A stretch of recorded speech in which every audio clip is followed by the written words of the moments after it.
Lovelock, Newada. 1911। एक संकरी गुफा के अंदर दो खनिक भोजन की तलाश कर रहे हैं जो खाद्य उर्वरक बनाने के लिए एक महत्वपूर्ण इंग्रेडिएंट है। लेकिन जैसे जैसे वे अंधेरे में गहरे उतरते हैं, वे एक अप्रत्याशित खोज करते हैं।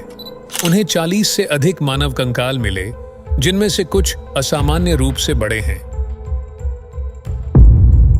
1911 में लवलॉक गुफा में विशाल हड्डियां, बड़ी मानव खोपड़ियां और कंकाल पाए गए, जिनकी ऊंचाई 7 से 8 फीट के बीच थी, जो प्राचीन मनुष्य के लिए काफी महत्वपूर्ण रही होगी। इससे सनसनी फैल गई और लवलॉक गुफा में खोजों के बारे में एक अजीब बात यह है कि कंकाल अक्सर लाल बालों के साथ पाए जाते थे और इसलिए ऐसा लगता है कि उस क्षेत्र में मूल अमेरिकियों की तुलना में एक अलग तरह के लोग थे।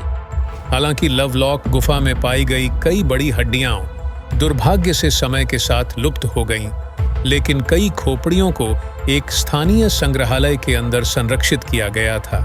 लगभग 10 वर्ष पहले तक संग्रहालय के अंदर 4 बहुत बड़ी खोपड़ियां प्रदर्शित थीं। फिर इन्हें हटा दिया गया और समारोह पूर्वक दफनाया गया। यह भी दिलचस्प है कि लवलॉक गुफा से 1 लाख से अधिक कलाकृतियां खोदी गईं। अजीब बात यह है कि कई कलाकृतियां बहुत बड़ी थीं, जैसे 15 इंच लंबा जूता जो लगभग 9 फीट लंबे व्यक्ति के लिए उपयुक्त होगा, और यहाँ तक कि कपड़ों के टुकड़े भी जो इतने बड़े थे कि ऐसा लग रहा था मानो वे जायंट्स द्वारा पहने गए हों। वास्तव में नेवादा की एक गुफा में पाई गई जायंट हड्डियां कुछ लोगों को बहुत दूर की बात लग सकती है, लेकिन सच्चाई यह है कि वाइल्ड वेस्ट के दौरान ऐसी कई खोजों की सूचना मिली थी। दक्षिण पश्चिमी संयुक्त राज्य अमेरिका में इन मृत लाशों या कंकालों के नियमित रूप से पाए जाने की कई बहुत ही अजीब कहानियां हैं। दानवों की इन रिपोर्ट के संदर्भ में यह एक सम्मोहक मूल भाव है। लोग एक विशाल जाति के इस विचार से मोहित हो गए थे जो पहले यहां रहती थी, और यह बाइबल की बहुत सी मान्यताओं से जुड़ती है जो उस समय काफी हद तक श्रापित थी। बाइबल उस समय की बात करती है जब पृथ्वी के बीच दानवों की एक जाति रहती थी, और इसलिए वाइल्ड वेस्ट में कई लोगों के लिए जब आप धरती से खोदे गए कुछ कंकाल देखते हैं जो इसकी पुष्टि करते प्रतीत होते हैं, तो यह श्रापित बाइबल मान्यताओं की भी पुष्टि थी। क्या यह वास्तव में संभव है कि जायंट्स की एक जाति एक बार पुराने पश्चिम में निवास करती थी, जैसा कि 1800 में बताई गई कई खोजों से पता चलता है? और यदि हां, तो क्या लवलॉक गुफा में इन जायंट्स के हड्डियां बरामद हुए थे? शायद नेवाड़ा रेगिस्तान में सदियों से निवास करने वाले स्वदेशी प्यूट लोगों के इतिहास की जांच करके एक सुराग पाया जा सकता है। सारा विन्नमुक्का नाम की एक महिला जो चीफ विन्नमुक्का द प्यूट्स की वंशज थी, 1800 में एक किताब लिखी और जायंट्स की इस जाति सिटिका के साथ अपने लोगों की लड़ाई का वर्णन किया।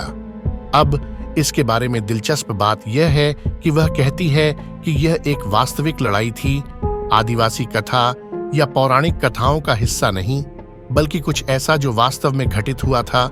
सिटिका जायंट्स लाल बालों वाले थे और पेल्ट राष्ट्र के पास पहाड़ों में रहती थीं और वे नरभक्षी थे। पायूट्स के अनुसार वे स्वाभाविक रूप से नरभक्षी होने से थक गए थे और उन्होंने इन जायंट्स का सामना किया। जायंट्स और पायूट्स लोगों के बीच युद्ध शुरू हो गया था। 3 साल तक वे एक दूसरे से लड़ते रहे। अंतिम मई जायंट्स ने खुद को लवलॉक गुफा में छिपा लिया और पायूट्स लोगों ने खुले स्थानों को ब्रश और जलाऊ लकड़ी के ढेर से भर दिया और उस जगह पर आग लगा दी। और वो उन लाल बालों वाले विशाल नरभक्षी जायंट्स का आखिरी दिन था। यह भी दिलचस्प है कि जब 1911 में लवलॉक गुफा की खोज की गई तो उन्हें अत्यधिक जलने के सबूत भी मिले जो गुफा के प्रवेश द्वार के पास हुआ था। तो यह कहानी से लगभग सटीक मेल खाता है। और फिर हमारे पास लाल बालों के सबूत हैं, क्योंकि सारा विन्नमुक्का हॉपकिंस ने वास्तव में कुछ बाल बचाए और उन्हें अपने सुबह की पोशाक में सिल दिया, जिसका उपयोग उन्होंने व्याख्यान देते समय किया था। और इस तरह प्यूट्स द्वारा दिग्गजों को हराने की कहानी अचानक वास्तविकता बन गई। कई लोग लाल सिर वाले जायंट्स के बारे में पायूट्स की कहानी के समर्थन में हैं, न केवल इसलिए कि लवलॉक गुफा में जो पाया गया, बल्कि इसलिए भी कि पश्चिमी नेवादा रेगिस्तान में अन्य स्थानों पर भी विशाल हड्डियों की खोज की खबरें आई हैं।